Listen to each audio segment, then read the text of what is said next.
Welcome to the instructional update meeting for elementary principals.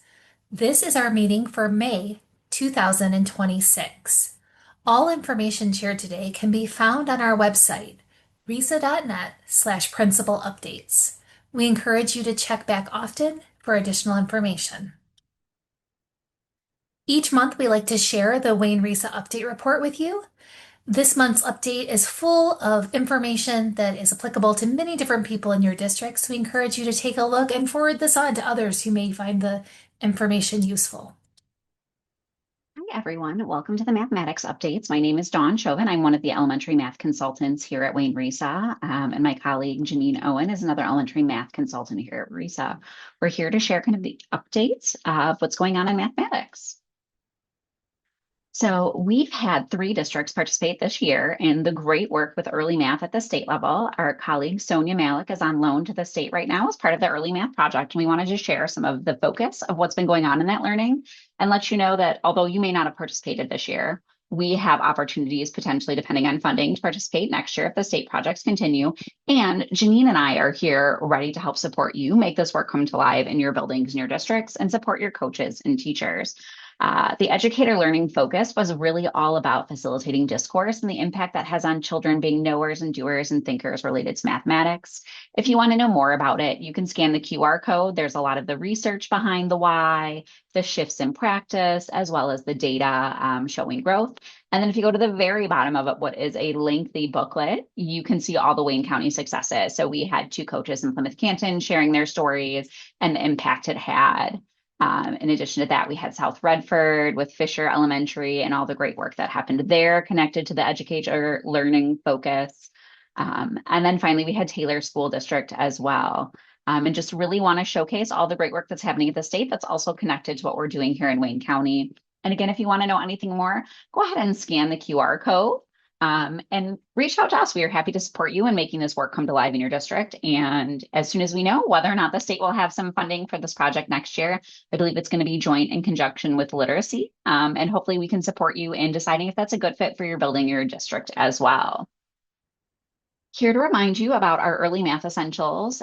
We support districts and schools here in thinking about how to make the early math essentials come to life with your Tier 1 resource. As well as really thinking through what it means to be doing high quality math instruction in your spaces using your curriculum and building in things like number sense routines and math tests that promote reasoning, as well as thinking critically about what it means to be doing high quality practice in mathematics.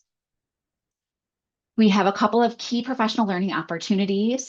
We have elementary math leaders, and if you've come in the past, you are always welcome to come back. We go a little bit deeper each year and kind of shift our focus based off what's going on with state level projects and or what's going on with the essentials or other research impacts in mathematics. And really that's an audience largely of coaches and leaders, like your grade level team leaders or anybody that kind of is a leader for mathematics in your building. We also have classroom teachers. If you can send a small team, that's really the most impactful way. We also offer virtual asynchronous courses through EduPaths. We have one that's focused on early essential 6, which is number sense routines and doing those via number talks. If you have a curriculum that has number strings in it and you've got teachers looking for some additional PD credits, this can be a really nice way to dive deeper into how to make number strings as impactful as possible and really get the student discourse going and the noticing of patterns and applying them in the larger mathematical contexts. Finally, we want to make sure you are aware that one of our essentials is engaging in formative assessment as a process. And we offer PD here that's really deep into learning trajectories and progressions. We offer it through the Integral Numeracy Solutions, which was formerly Math Recovery. We are certified facilitators here, and joining us for next year will be the new Numeracy Foundations course that's coming soon to the course catalog. The 4 dates are decided, and it is an intensive 4-day course, really all about early numeracy foundations, how kids learn early mathematics, and how we can support them using our curricular resources. To really have a deep understanding of mathematics moving forwards. It is the most applicable, like young 5s K1, maybe 2nd grade, coaches and interventionists. It can be really helpful to have some understanding of learning progression. So we really can think about how we best support all of our children to be successful in mathematics. Additionally, this year we are running AVMR 2, which focuses on place value, multiplication, and division. There's no longer a prerequisite for that, so you can sign up even if you haven't taken AVMR 1. And we're excited to talk with you more about how learning progressions can really impact your instruction and really get a deep understanding of how kids learn mathematics. Hi, I'm Jennifer Bennett, and I'm here to share with you some early literacy updates. So, as you know, beginning in the 27-28 school year, there are some responsibilities for our districts through the PA 146 or the K-12 dyslexia law. So, I'm going to focus on the assessments and MTSS portion of those responsibilities today. So as you know, the MDE website has an area where you can find a lot of information regarding the law, and I have those linked for you in the slides here around the assessments. And currently there are 3 assessments that are approved, and the reason why those are approved is because they serve as screening as well as progress monitoring assessments. And there are lessons that teachers can access to meet the needs of students that are not performing on grade level. And this table here represents just some information around these types of assessments, because I know we hear the assessments called different things, and just to try to differentiate between those. And then the questions that either classroom teachers, teams of teachers at the PLC level, or your MTSS team may be thinking about based off of those assessments. So as we spoke about the universal screening, it really helps us identify gaps for our students. And it'll help us understand which students require the additional support. It may also reveal some systems or structures that are in need of improvement. And as you can see here, for us in Michigan, these are our 3 that we're able to use as those universal screeners.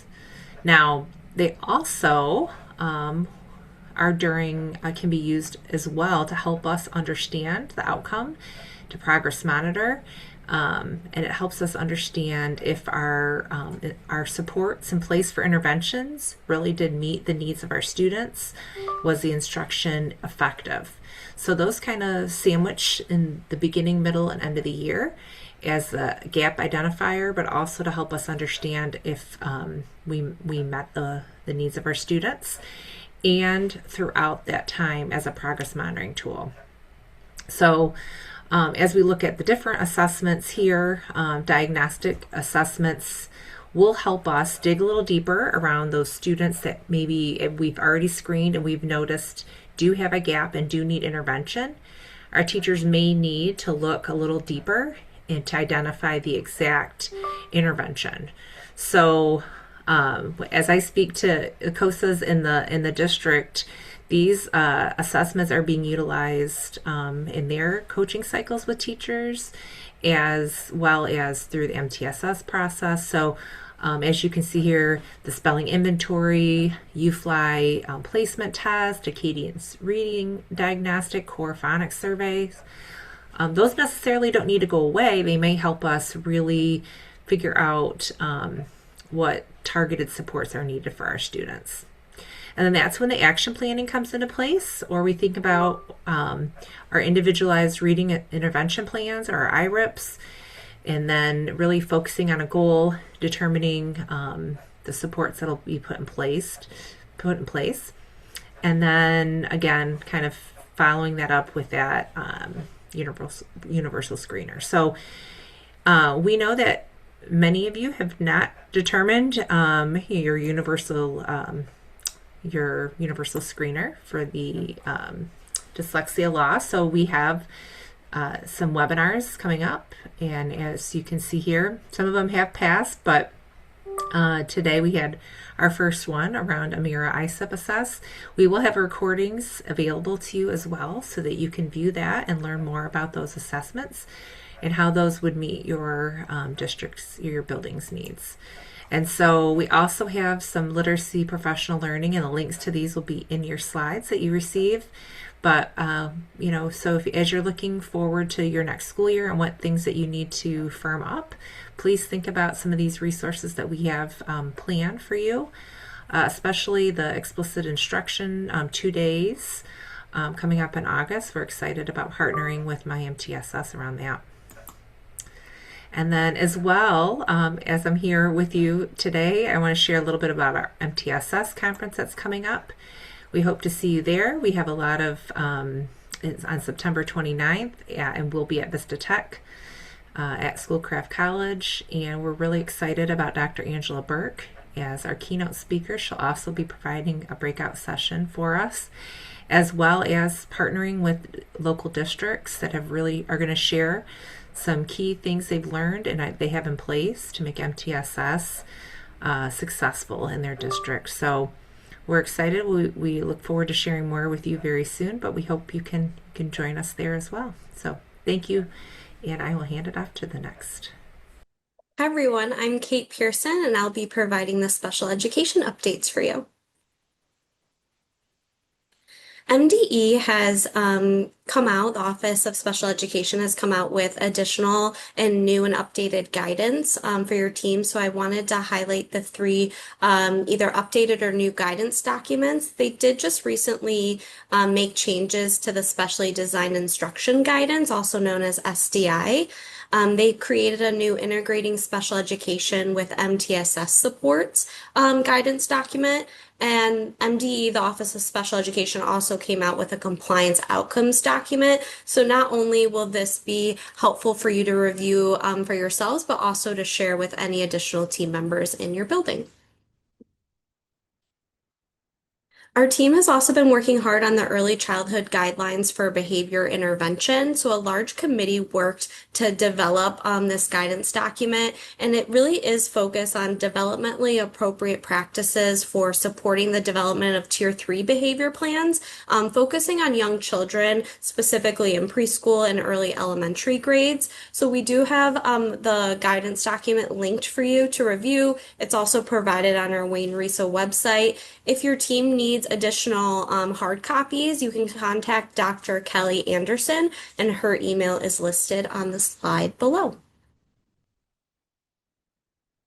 We also wanted to inform you of upcoming professional development for the 26-27 school year. And there's a great series called the Special Education Discipline for General Education Administration training. And this is specifically targeting general ed administrators and helping them to support the 10 kind of must-knows regarding special education discipline and how it's connected to the law. So that's going to be held on Wednesday, October 28th from 9 to 12. And it is virtual. We really want to emphasize this training because we know that special education and discipline can often be a hot topic within your building. So we want to really shout out this training and for you to share it with any of your leadership that may need support regarding special education discipline.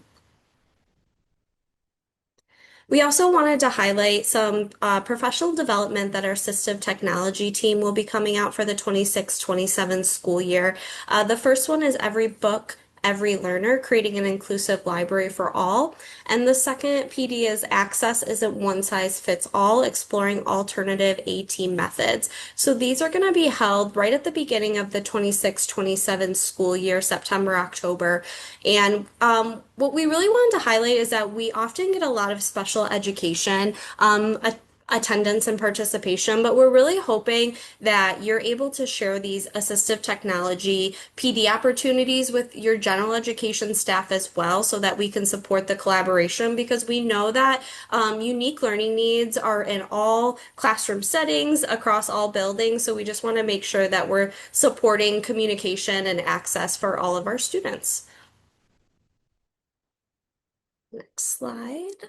And then our assistive technology team is also doing some quick 1 hour hitters. They're having the assistive technology lunch and learns next year. They're offering quick bites communication rights series, and they're also offering a community of practice for speech and language pathologists. So these are just more great ways for your team members within your building to kind of come together to communicate, collaborate, and like really support each other when we're thinking about assistive technology, communication, and how, as we as professionals can help kind of problem solve and come together so that we can meet the most of our unique learners' needs, but also kind of connecting with other professionals across the county. So again, please share these PD opportunities with your staff, general education staff, special education staff, service providers, ancillary staff, all are welcome as we try to support students across our county. Greetings, everyone. My name is Nathan Spencer. I'm one of the science education consultants here at Wayne County RESA. And along with an amazing team of consultants from across disciplines and roles at RESA, we want to present a professional learning experience, a workshop series that helps us think about Tier 1 instructional systems. Slide, please. So, over the last few years, we've noticed that district leaders from across our county are asking a really important question. How do we build systems that ensure every student consistently experiences high quality Tier 1 instruction, not just in isolated classrooms or in specific programs, but across our entire district? So that's the focus of this professional learning series. It's designed to help district and school leader teams examine, strengthen, and refine systems that shape teaching, learning, collaboration, and student support across the organization. And so together, as a network, participants are going to explore questions like how aligned are our instructional systems? How do our structures support consistency across schools and classrooms? What are the barriers that exist for students and for staff? How might we move from pockets of success to a coherent district-wide approach?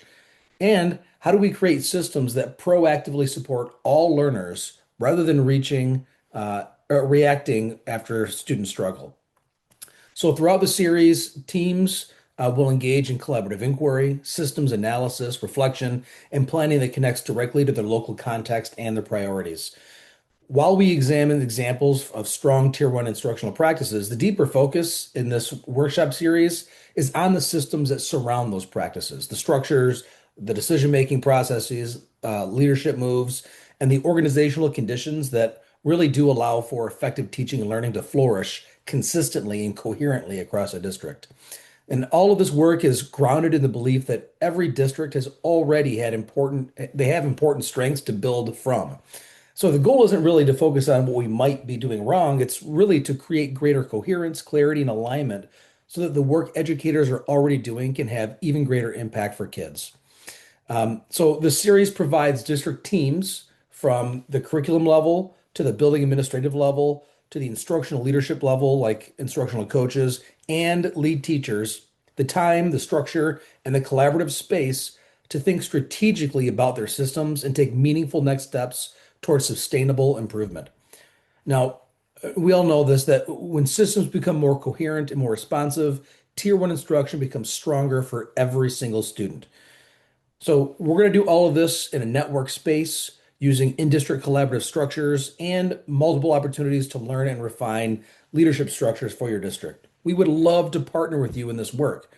So if you have any questions about the structure of the workshop series, which is hybrid, by the way, both in-house at RESA and work that you'll be doing in your district within your own teams, if you have questions about the outcomes for this professional learning series, please contact me. My information and my peers' information is included in the floor flyer, linked in the slideshow. Feel free to reach out via email or give me a phone call. Thank you very much. Hello, everyone. My name is Matt Smote, and I am the Learning, Innovation, and Technology Consultant for Wayne RESA.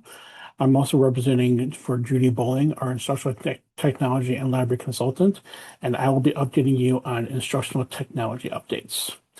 First, we have coming up is our annual CT and the D. This is held every single year. It's a free event for Wayne County educators. It'll be on Wednesday, June 17th, and this is where we're going to be talking about computational thinking and how to integrate it into the curriculum. Next slide. This next event we have coming up is a very unique one. It's called PL in a Box, and basically educators can sign up for $25 and they will have a kit mailed to them that's filled with materials that they can use for asynchronous professional learning. Um, Educators will be able to receive up to 15 sketches for this, and it's just a very unique way for teachers to get learning in during the summer and have things mailed to them. Next slide. Next, we have our Cultivate Creativity and Nature session. This will be on Wednesday, August 12th from 9:30 to 2:30.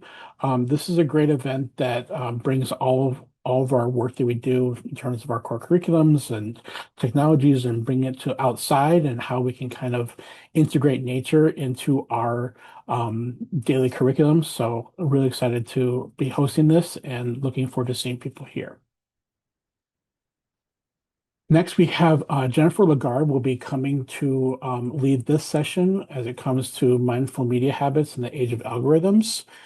This really speaks to the different mediums that students learn on nowadays and how different materials can be created to help support these kids. It talks a lot about kind of the brain chemistry of how these um, learnings are coming across from these different mediums and have a lot of opportunities for both a library media specialists as well as general education teachers.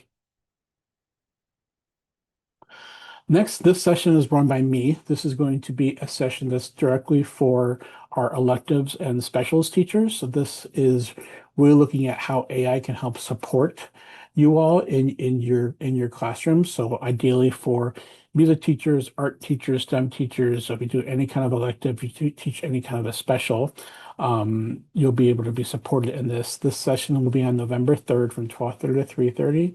And again, it's really again on how you as a teacher can help support your teachings and your materials using AI and how students can use AI to better their learning through their education. This is my second to last slide. This is an AI media literacy leadership collaborative. This is being put on by REMSI. This is actually statewide, so it's actually happening all summer. But we have two unique locations that are closer to us. One is at Washtenaw ISD in the middle of July. I believe it's July 13th. And we also have a session here at Wayne RESA that'll be August 6th. This is a free registration. Breakfast and lunch will be included. And this is really around how you can use AI and learn about AI through AI literacy and how to use it in your classroom, use it effectively and safely. At the end of these sessions, you'll be receiving a $100 stipend for full participation. So there's a link on there for access any information. If you click one more time, yep, there we go. Thank you. We have our summer learning blitz. So this happens every single year. This happens in August. So every day in August, there will be an individual training session. These are all available via Zoom, and the ones that have an A on it, those are asynchronous. So those can be viewed anytime in the month of August. These are 1 hour sessions, a great way to build up your capacity, a great way to build sketches if you need additional sketches. And these are also going to be recorded. So these could be accessed later on. A link is in the presentation, and those are all ready for registration. That's all I had today. Thank you so much for your attention with instructional technology. Hello, I'm Cindy Taraskevich, and I'll be sharing some state assessment updates. The first reminder is for your benchmark reimbursement funding. Districts were awarded funds if they met the following requirements from the fall assessment window. If they administered K through 8 in math and ELA, and their data was reported in the data hub within 30 days of administration, that does include the mode of instruction data through the data hub. If those requirements were met in the fall, districts were awarded funds in the next SIS grant application. The next step is that spring assessments must occur during this last marking period, and all required data has to be submitted through the Data Hub and accepted by June 12th. Schools that do not complete that last step could have funds recouped, so it's important to get that data flowing. Also, all of those award amounts were uploaded into Nexus. Districts were notified to submit final budgets. The deadline to submit that final budget is June 30th. MDE will approve as those budgets are submitted, and then payments are made monthly through your state aid, school aid payments. Thank you. The tested roster is open in OEAA, so you can access that in the OEAA website under the Student Assessment tab, and then go to Accountable Students and Test Verification. There are 3 windows for the tested roster. The first one is Accountable Students Enrolled in Demographics. That is now open, and you can review students who have enrolled or dropped that need to be updated in your student information system and along in the MSDS system. So both places have to be updated. You're checking student groups to make sure everyone is coded and labeled correctly. The second window, the general assessments for PSAT and SAT and WIN, that is open for MSTEP, MyAccess, and WIDA. That window will open June 2nd. That WIDA date is a change. They have updated it and pushed it back a little bit. So the answer documents, you're reviewing to see if there are missing tests. And then once you find any issues, you do have to flag that for MDE to go look for those assessments. The third window is your not tested appeal. That will open June 2nd for all assessments. Again, that is a change for WIDA. They changed that date. This is when you're going in to put in appeals for any medical situations. You do have to have documentation. If you have students who took the MyAccess social studies participation or supported independence, there is no state level assessment. They are to take a local assessment, but those students do show up as not tested. So you have to put an appeal to show that they did test a local assessment. Also, any multilingual learners who are first year in the country, they had an exemption for the ELA test. So those students will also show up as not tested. You do have to do an appeal. The participation does tie into your accountability index scorecard in the fall. It does not only impact your participation component, but it impacts the growth component, the proficiency component, and the EL progress component. Those components and those scores are weighted down, adjusted down, if you did not meet the 95% testing requirement for participation. So this data is very important that you're reviewing it and that it's accurate. There are MDE office hours. The link to join is there. And then if you need assistance, feel free to reach out anytime for office hours with me. The MSTEP score reports, they are available, the preliminary reports, within 48 hours of test completion. This is available in the dynamic score reports of OEAA. You can see for the 3rd grade, under the Michigan's K through 12 literacy and dyslexia law, they are required to flag students who require additional reading supports. So 3rd grade students who have a scale score of 1279 or below are flagged. They do receive a letter from MDE or CEPI saying that they are eligible for those reading supports. There is a sample letter linked there. They have not updated it for this year, but it has the same information that parents will see in the letter. Those are expected to be arriving in the homes the 3rd week of June. And your state testing final reports, those are due out late July in the OEAA Secure site. If you go to the Reports tab and then select Student Score Data Files, you'll have individual student data files and aggregate data files. And then the final reports for spring assessments will be released mid-late August in My School Data Portal. They will have a week preview window before they release to the public. I have a session navigating My School Data Portal and state assessments in September. The registration link is there. Feel free to also reach out if you need assistance getting into the My School Data Portal and getting those reports. MDE is conducting following surveys to gather feedback from the 2026, test administration. So they have one for MSTEP, My Access, and WIN linked there. And then we are gathering feedback from schools and districts regarding the educator evaluation training needs for the next school year. The law changed effective July 1st, 2024. All evaluators are required to do a rater reliability training. We hosted the first one that 2024, and then every following year for any new administrators. So it's mandatory that first year and then a refresher every 3 years, and for any new administrators. So we're looking to work with the vendors to set up sessions for any new administrators that come in for the fall that would need this required training. The QR code is there and the link to complete the survey. Hello, everybody. The leadership team is really excited to bring you some information on our offerings for next year. We have another year full of comprehensive, exciting new learning for you. To kick it off, we're going to introduce our Wayne Future Leaders Initiative. So if you're a teacher leader ready to step into your full potential, or as a building leader, you know of one of your teachers who you think really has that spark in them to take the next step into teacher leadership or administration, the Wayne Future Leaders program is the one for you. It's a comprehensive multi-session cohort that runs from September 2026 to May 2027, where participants will be able to start learning how to master the 5 essential pillars of leadership: instructional leadership, climate and culture, talent management, systems, and change management.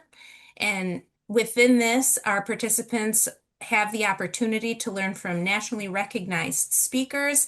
And this year, we're proud to partner with Grand Valley State University, where, again, the people who are in the program will have the opportunity to earn up to 6 credits toward a master's degree or administrator certification through that partnership. So don't wait. We're excited to work with our future leaders in this program.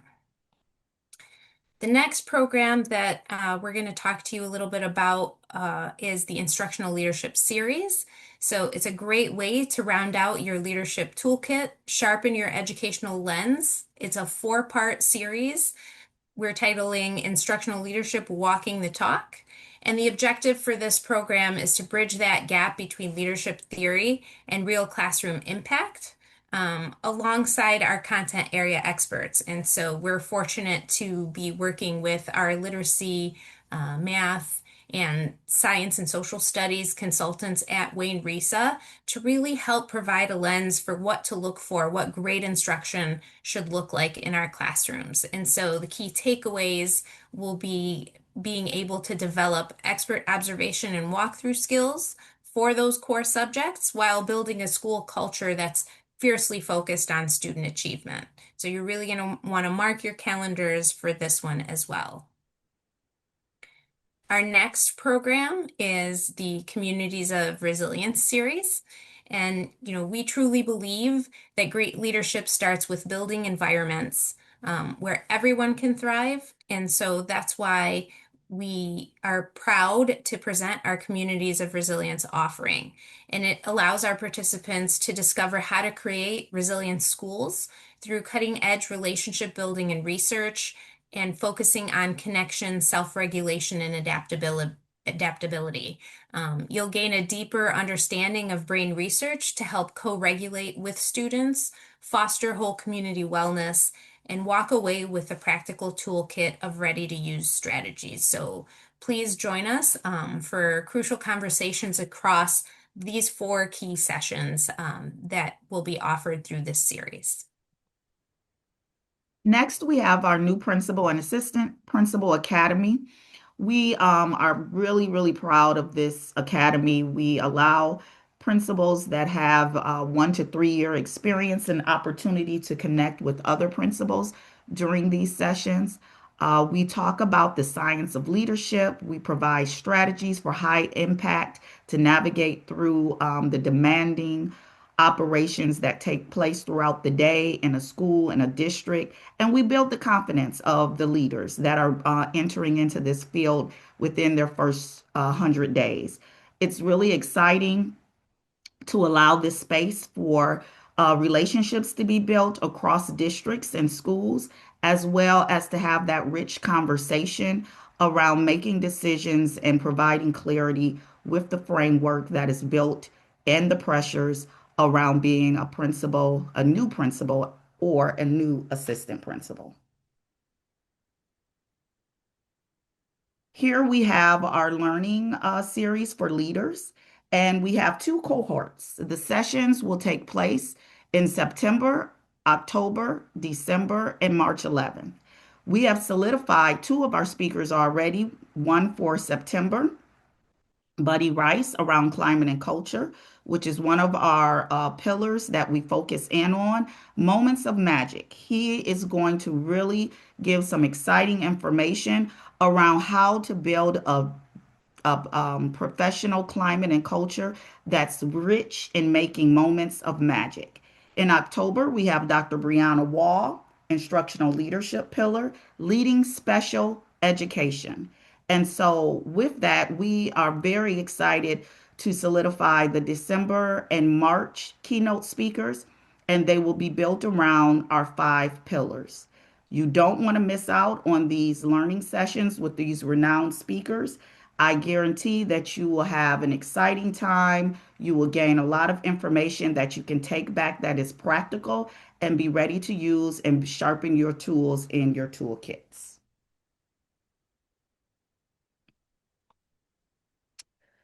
And finally, we have our principal networks.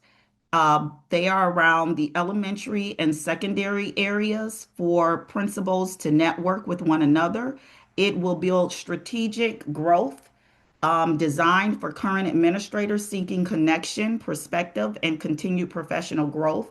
Our leadership network meetings along with the Alternative School Leadership Network, create space for meaningful collaboration around emerging educational shifts, real problems of practice where you will be faced with actual problems, and we would navigate through root cause analysis to figure out just how to handle those practical issues that you will see throughout the day in your schools.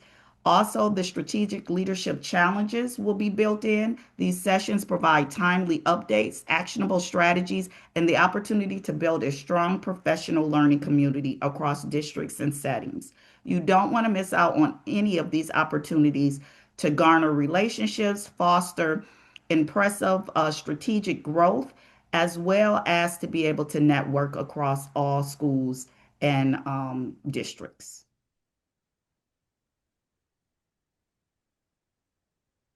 And just to wrap up in closing, whether you are an inspiring administrator or school team looking to elevate your practice, these programs are built for your success. We have built in your QR codes. Please utilize them to link on the flyers and get additional information and register today. You don't want to miss out on these opportunities. The slots will fill up pretty fast, and we want you to be a part of making a successful year in the upcoming school year. If you need additional information, please contact myself, Kelly Williams, or Dr. Linda Lazar at RESA.net. Invest in your leadership, empower your school. You will not regret it. Thank you and have a wonderful day. Thank you.